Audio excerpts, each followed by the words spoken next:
Last week, I mentioned Bret the Hitman Hart would be managing FTR for one night only at a big-time wrestling event in Massachusetts on June 10th. Arn Anderson is going to be in the corner of his son Brock and Brian Pillman Jr. If it seemed odd that they would be doing this at an indie show and not on AEW television, we now know why that is. Per this week's Wrestling Observer, the belief from those within AEW is that Bret Hart recently and quietly signed a very lucrative WWE deal that would prevent him from appearing on AEW shows. Which also likely means that he will have no involvement whatsoever in the upcoming Owen Hart Cup tournament that AEW is doing. The finals are going to be taking place for the men's tournament and the women's tournament in Vegas at Double or Nothing. Owen's widow, Martha, and I believe both of their kids are expected to appear live on that show for the, trophy or cup presentations. I wasn't sure that Bret would be there even without a WWE deal because he and Martha, they had a major falling out years ago.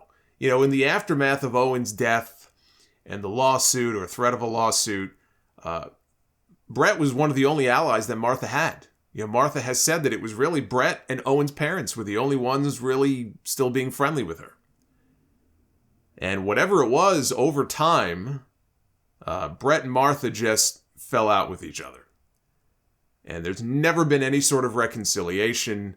Bret has said some very unflattering things about her in recent years, about how she's, single-handedly erased Owen's legacy by not allowing WWE to use certain photographs and footage of him on DVDs and not allowing them to induct Owen into the Hall of Fame and that sort of thing. Bret said on Facebook a couple of years back that he doesn't even know his nephew Oj. And he wouldn't know Owen's daughter Athena if she walked past him on the street. Which I think is really sad. So him not at least making an appearance for the show, that's not really that surprising. I do think the timing of this supposed deal that he signed is very interesting on WWE's part. But you know what? If they offered Bret a ton of money to do nothing and he can still make other appearances, if he wants to, then more power to him. He's going to be slowing down his schedule, not traveling as much anymore outside of Comic-Cons and things of that nature. So, hey, outside of a one-shot on television with FTR, there was really nothing for him to do on AEW television anyway.